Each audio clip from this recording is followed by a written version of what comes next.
Okay, so welcome today to our Smarter Skills for a Messy World virtual boardroom that's being facilitated by HR Recruit and Gary Cookson. My name's Jo Thompson and I'm a consultant for HR Recruit. I'm joined today by Gary, who will introduce himself shortly. Drawing on real organisational examples and insights from the squeeze middle, this session goes beyond theory to explore the everyday leadership work happening in the middle of organisations. If you've got any burning questions during the session, please put them into the chat box facility and Gary will cover them as we go along. I'm now going to hand you over to Gary, who will introduce himself and start the event. Thank you. Joe. Hello, everybody. Really nice to be here. Before I introduce myself properly, I'll say a little bit about why this matters to me.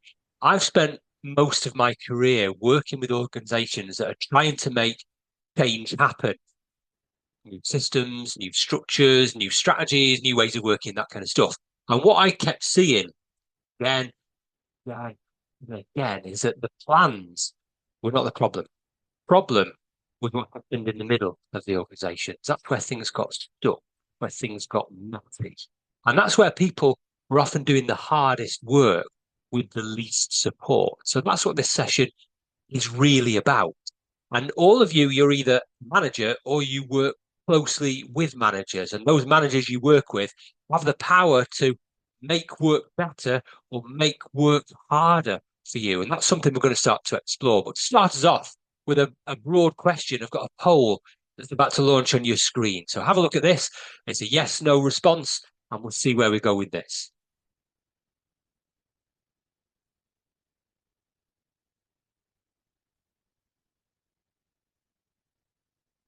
And we'll leave this running for about another 10, 15 seconds, and I'll share the results with you, which I can see coming through live, and I'll share with you imminently. Interesting stuff.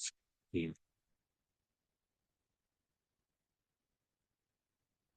you another 5 seconds for the few people who've not yet done this. 3, 2, 1. And let's share these results. This is interesting. Look at where the majority come here. This is really interesting stuff because that's the point of this session. We have filled leadership roles with everything except leadership. So let me stop sharing that. I can tell you a bit more about me and where we're going to go with this session. If you've not met me before, you want to go stalking me on social media, you'll see these kinds of things going on in my life. From it, you can work out a few things. I'm a father of 4, husband of 1. I get a tiny bit of spare time, which I use to run my own business. And I work with organizations all over the world, helping them to make work better. My background is in HR, L&D, and in leadership positions in organizations. I've got over a quarter of a century's experience now at director level in the public, private, and voluntary sector all around the northwest of England. And now, theoretically, my work takes me all over the world. And I say theoretically because it isn't really. The people who I work with, they're all over the world in some really, really lovely places. And I'm often stood here in a bedroom in my own house or a Teams call with them, which isn't what I thought running a global business was going to be like when I was growing up. But that is the world of work we live in. And that's been the focus of a lot of my research, thinking, and writing. And some of that is what I'm going to share with you, particularly from the book on the right-hand side, which has only just come out. Share some of the thinking in that. I help you to understand why that matters more in the modern world of work. So where do we go from here?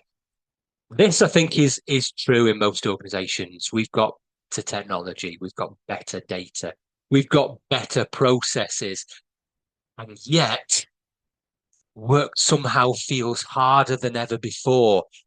Decisions take longer. Change is a lot messier. There is more ambiguity, which stretches people's capabilities. And people often, when I talk to them, they are more tired than ever.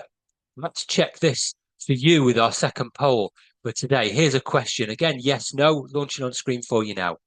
Does work feel harder for you than it did a few years ago?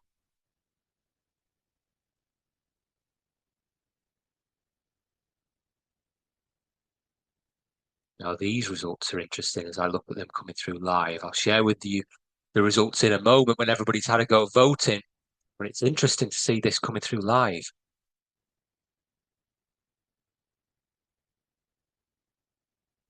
I'll give another 10 seconds before we close this poll down for the last few people to have a go at this.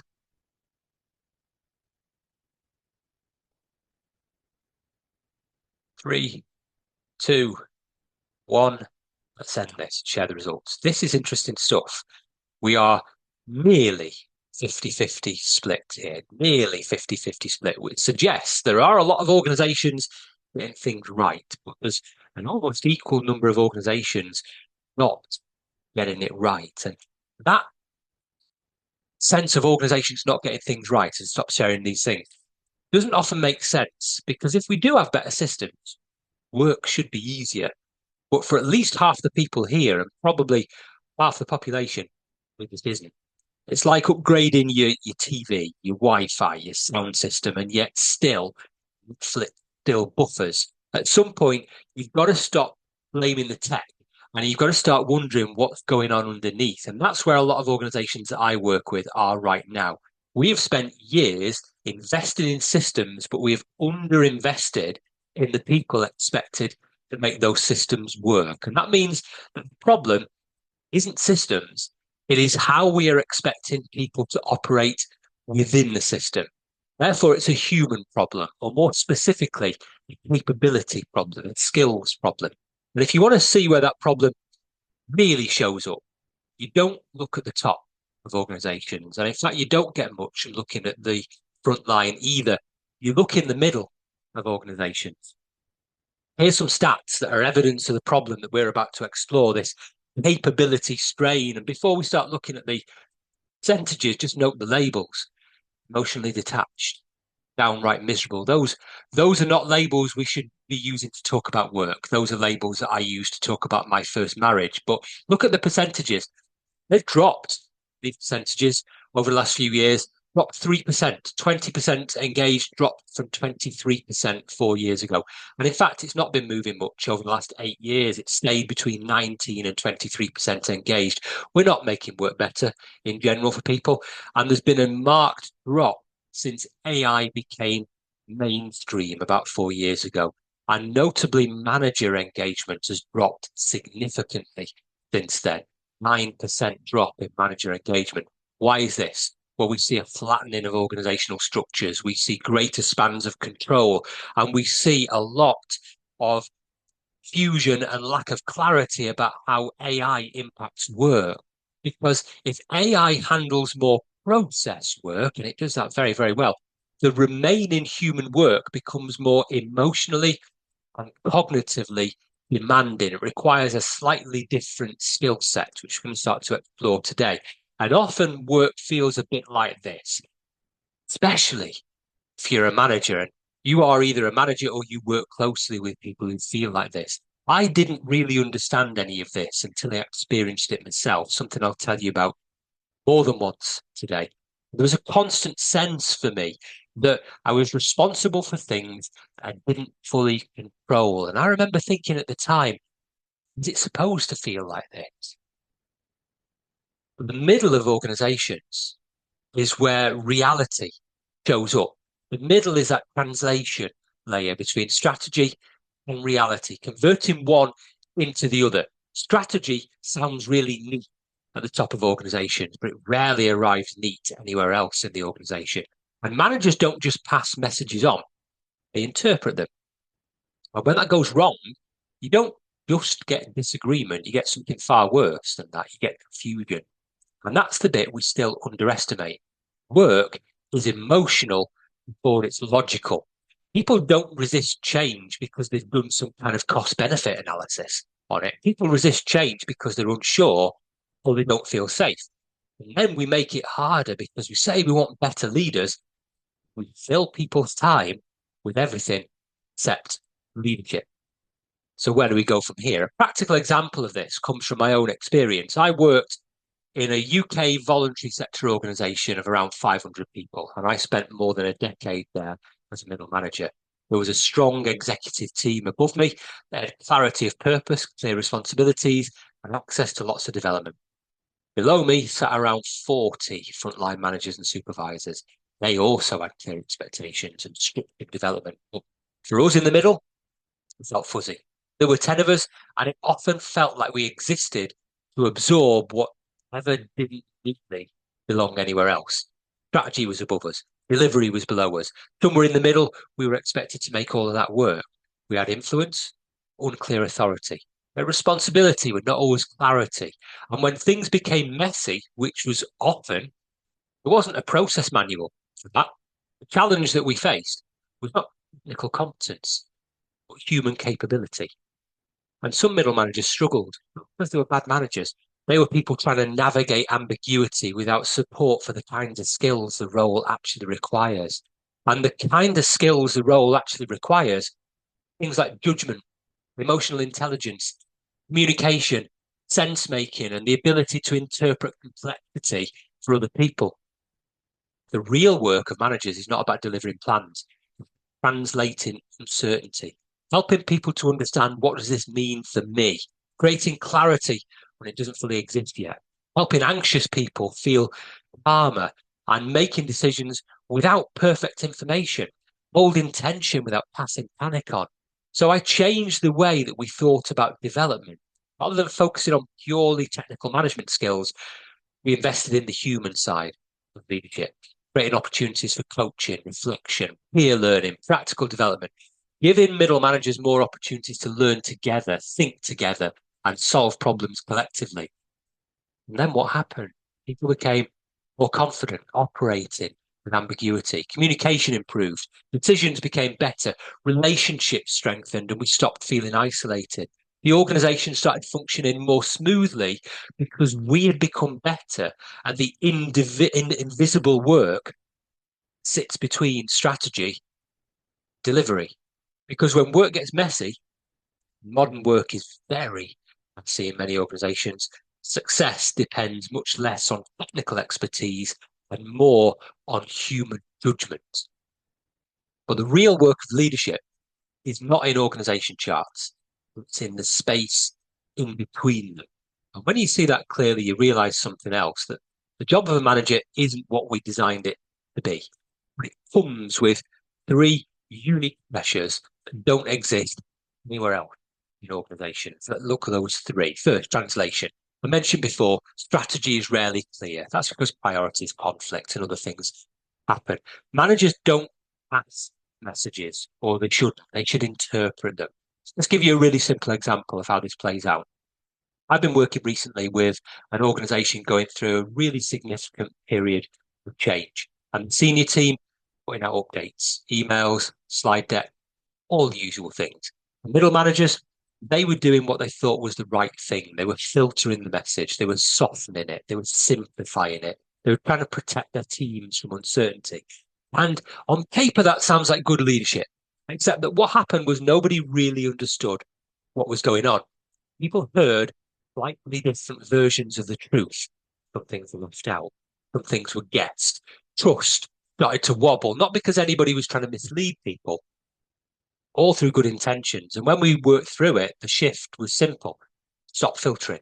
It's not interpret it. It's the message on, but crucially help people to make sense of it. These are smart skills. And almost immediately, clarity improved, trust improved.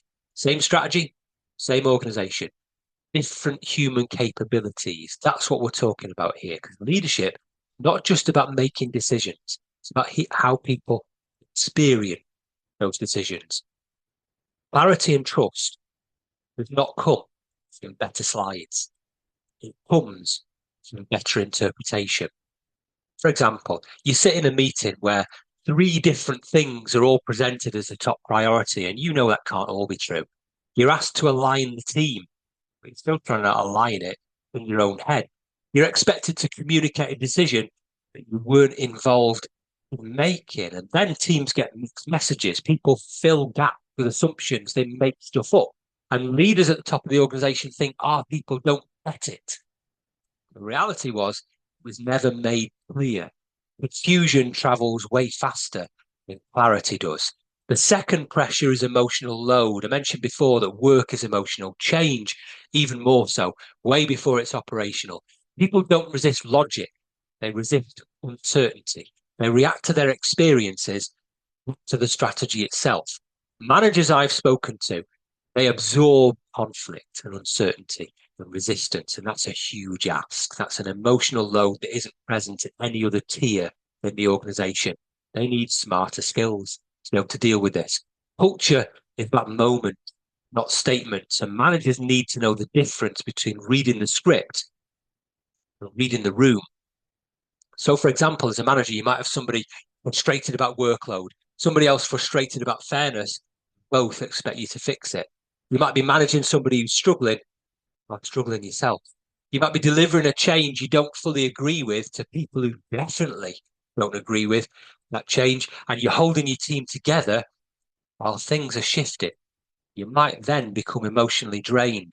You might delay difficult conversations. You might have your teams feeling unsupported.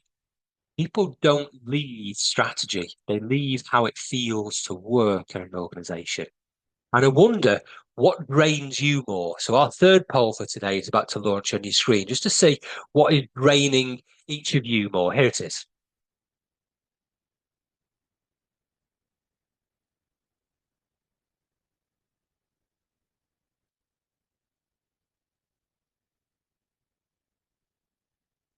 And these results are interesting as they come through. I'll share these with you when we've finished.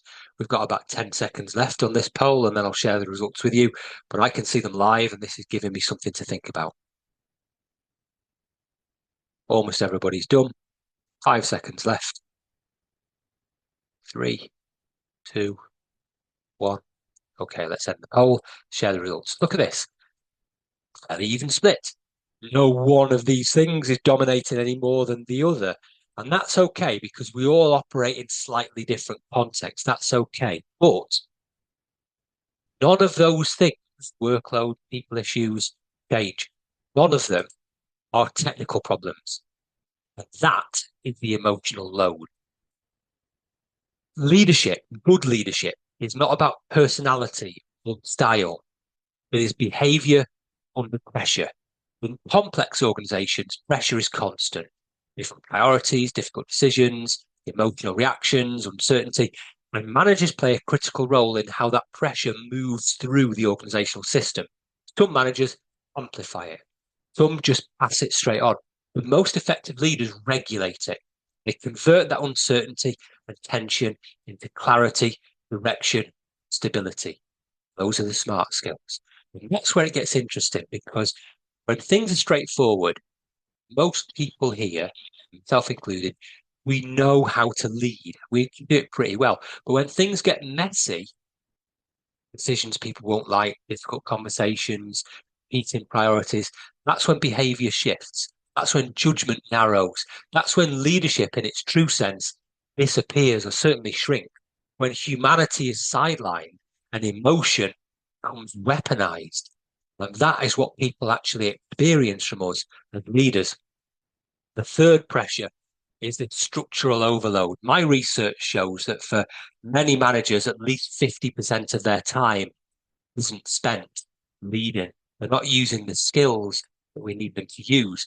I once remember leaving a job and filling in the exit interview questionnaire. And I dug it out when I was preparing for this session. And so I'll quote from it. This is what I said. The job itself was far more operational than the job description and advert made out. I didn't feel like a leader in any sense, just someone who wrote constant reports and complied with huge amounts of unnecessary meetings and corporate governance that wasn't needed and prevented me from doing stuff. And that I think is quite common. You spend your time in meetings about the work instead of doing anything that helps the work. You're asked for a report that nobody ever references again. Your calendar's full, nothing on it helps you perform better. And you end up doing your admin at 9 o'clock at night. That's the only time you've got left. Then managers become reactive, not intentional. They don't use the skills to make them human.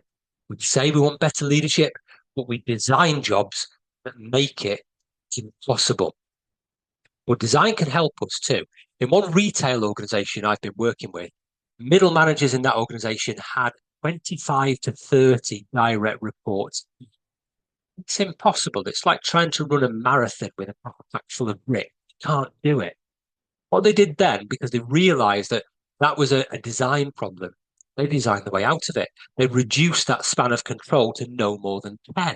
And when they did that, performance went up, relationships improved. So we can design our way out of these problems. But then managers need the skills to be able to make that work. It's not just a structural issue, it's a skill issue. And here's the interesting bit. The skills that we need managers to have, some of which I've mentioned, we still call them soft skills. That's the mistake. They are not soft. They are what make everything else work better. They are what I'd call performance infrastructure. They're not personality traits, they are capabilities. They can, of course, exist naturally, but the good news is you can develop them intentionally, not just in leaders, but in everybody who needs them in the organization. What do I mean by performance infrastructure? These types of things, some of which I've mentioned today already, but some of which I'm going to go into a bit more depth in shortly. This is what actually keeps organizations moving when things are not clear, which, let's face it, for many of us is a lot of the time and most of the time. Strategy fails in organizations, not because there's a lack of logic, but because of poor translation. There's no sense making. Change, when it fails in organizations, isn't because there isn't a plan or a good reason for the change, because emotion is ignored or sidelined. Culture can fail, not because there isn't any values on the wall to anchor people's behavior, but because that behavior is unchecked or misaligned. Culture, as I said before, is not about what we say, but what we do in moments like that. And in messy systems, what keeps things moving are those examples of skills that were on the previous slide. But if we accept that those skills are critical, the question then becomes, what do we do differently in our organizations? We know the middle is the translation layer of organizations. Clarity is something that can be consciously designed, but is never guaranteed.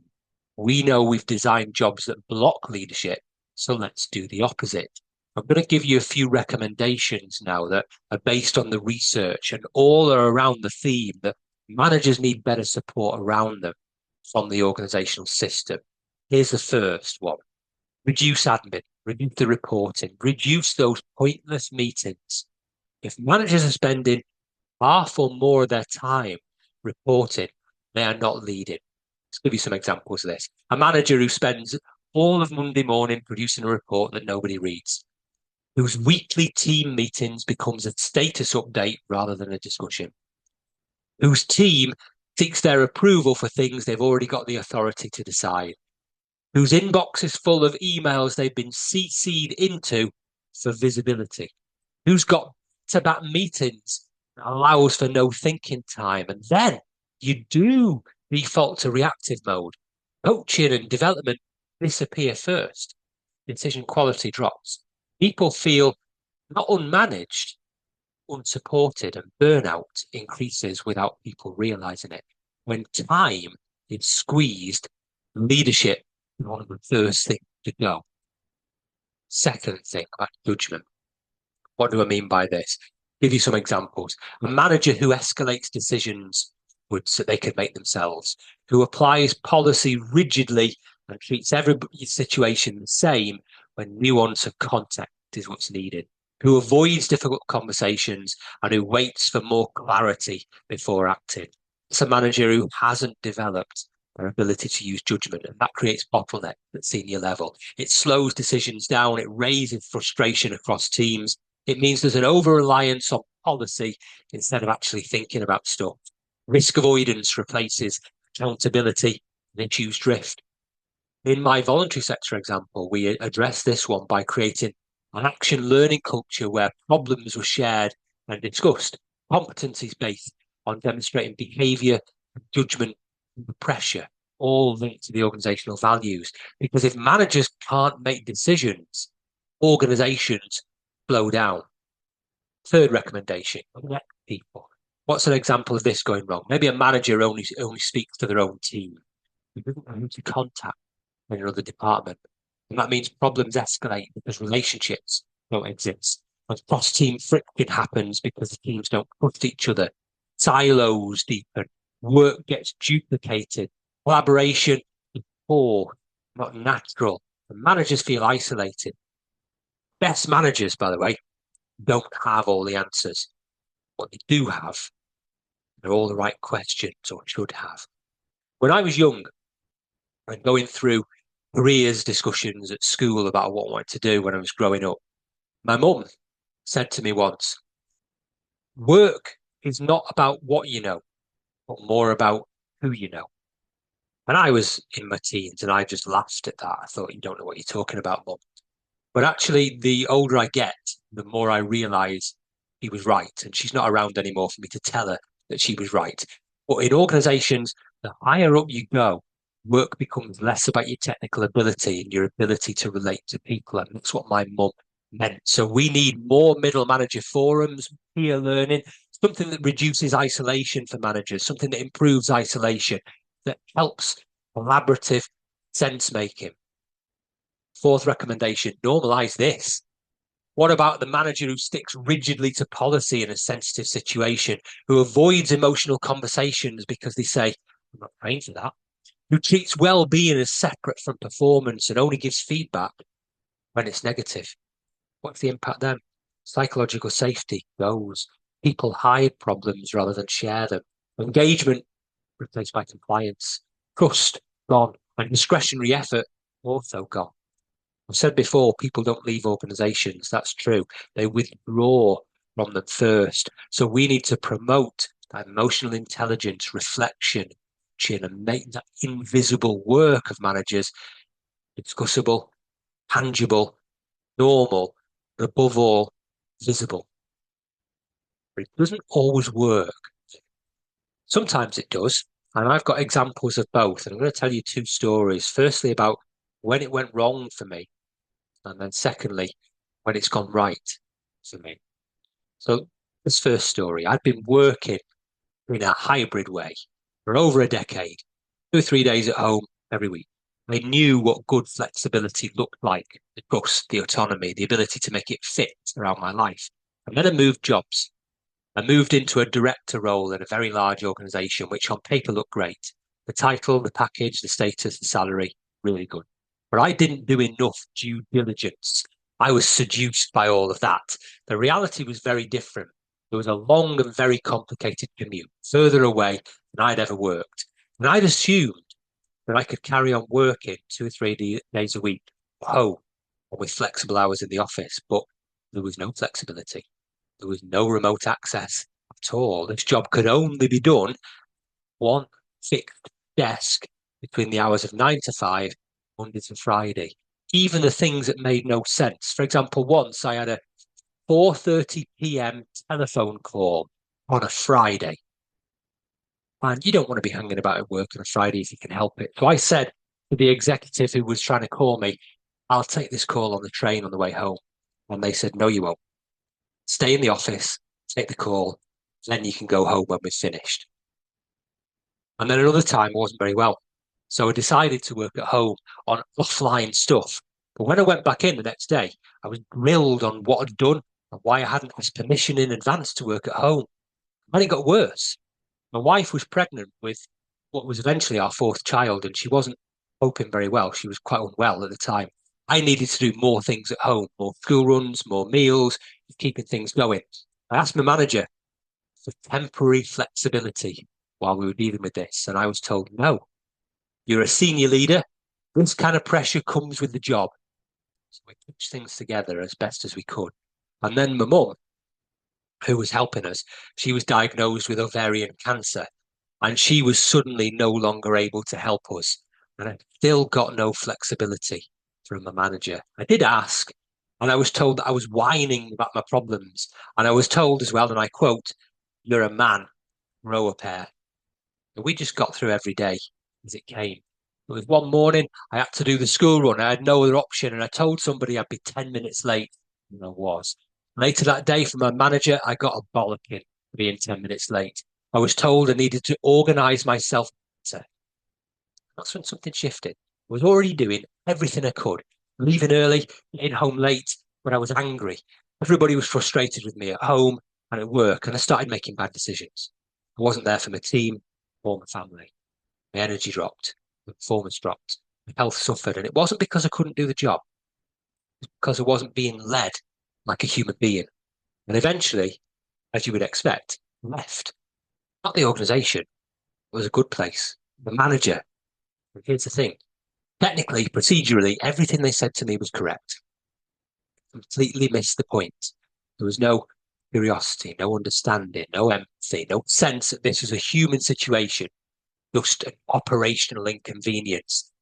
It doesn't just affect the moment, it changes how you feel about work. You become more guarded, less open, less willing to go the extra mile. And that is what happens when these smart skills are not there. It's more than just uncomfortable, it's damaging.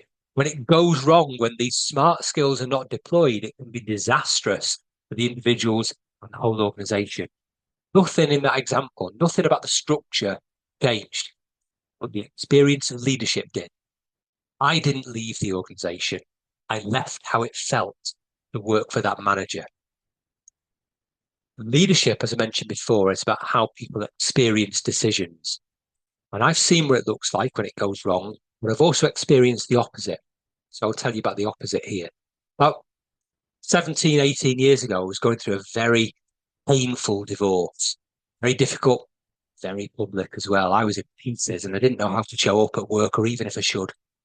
Eventually, I sat down with my manager, chief executive, and I told him everything. How I was feeling, what I was worried about, whether I could actually hold things together. And what surprised me was that he already knew. He'd been waiting for me to come and talk to him. And he said something that I've never forgotten.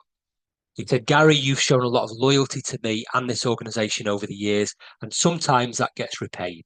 Whatever you need, we'll make it work. If I needed time off, take it. If I wanted to throw myself into work, fine. And if I wasn't at my best for a while, he understood. If I needed space, I'd have it. If I needed support, it was there.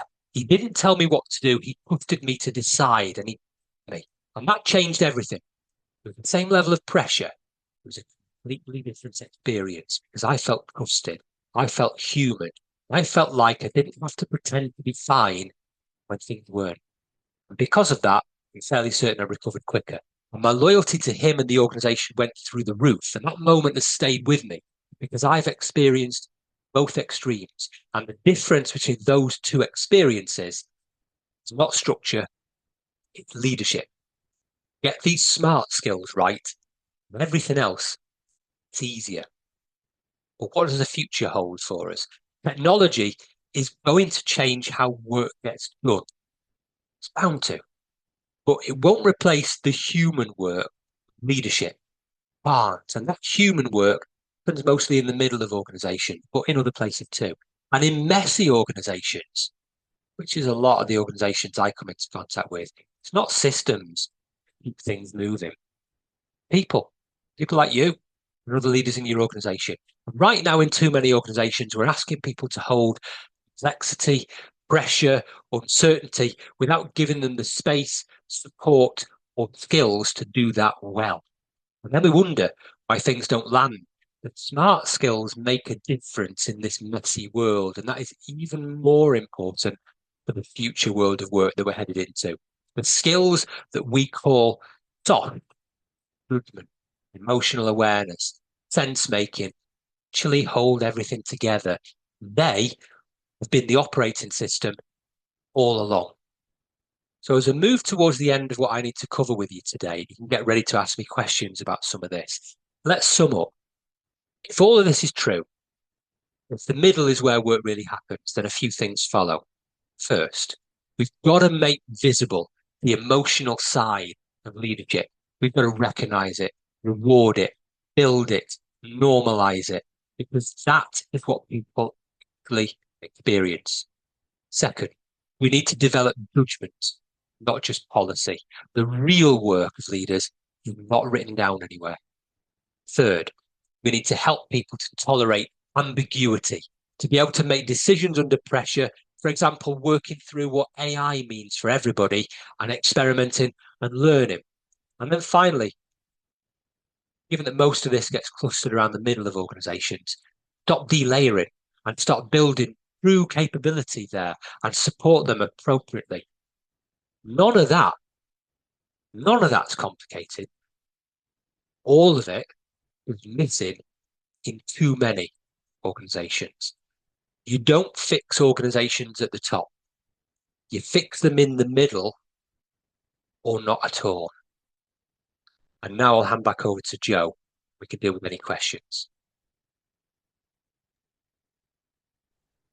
There's nothing in the chat at the minute, Gary. So if anybody's got any questions that they want to ask Gary, take advantage now. While we're doing that, I've obviously left my contact details on screen and pictures in my book because I have to promote them as much as I can. One day I want to retire, and this is all moving me in that direction. So that's why they're there.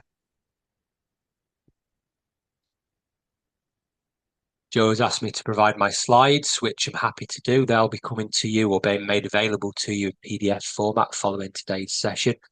If you do have a question, you can use the chat panel for that, or you can use the raise hand button and get ready to open your microphone and we can talk that way. Where can you buy your books, Gary?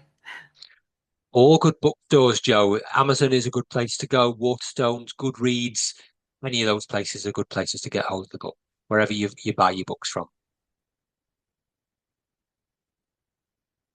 Everyone's quiet. You must have covered everything, Gary. Maybe so. Happy to carry on the conversation with people following this session. I'm not hard to track down on social media if you want to get a hold of me that way. And if you want me to come and help you in your organization with this kind of stuff, again, I'm just one message away. I'll do the close, and then if anything comes in, Gary, we can cover it. So I'll send out some correspondence to everyone that signed up for the event this afternoon, and I put a post on LinkedIn. So if you'd like a copy of the slides or the recording, then please put a comment again, a LinkedIn post. Our next event is on Thursday, the 18th of June, and is called Handling the Disciplinary Process. A link to sign up for that will be included in the email. If anyone is recruiting, we've also got FD Recruit, Exec Recruit, and Charity Recruit within the group. But otherwise, I'd just like to say a massive thanks to you, Gary, for your time and effort in putting the event together and for everyone tuning in. Thank you. There is one question in chat, so Yep. let's have a look at that. It's from Crystal. Thank you, Crystal, for that. Do we feel it's solely the manager's responsibility? No, it's not. No, it shouldn't be. It's two sides of the same coin, though. A manager needs to be good at these kinds of things, and some of the problems that we've talked about cluster around management. But it's unfair to expect them to be the only arbiter of these kinds of skills. It's better if these are spread around the organization as well. So it's not solely, but that's a very good place to start, is my suggestion there. And if colleagues are becoming arrogant with their needs, yeah, we need something that helps us to deal with some of those things as well. It should be spread around the organization. That makes big difference to people.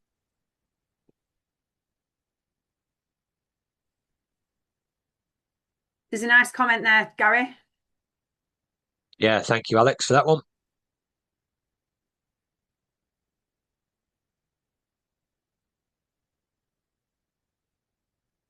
And thank you for other people who are commenting as well. Thanks, Laura. Thanks, Bristol. And thanks anybody else who sent any comments through. Happy to stay around and talk to people individually if you'd like, but there's nothing else I had planned to do. So I'll hand back over to Joe. That's great. I'll stop the recording and yeah, thanks to everyone for joining.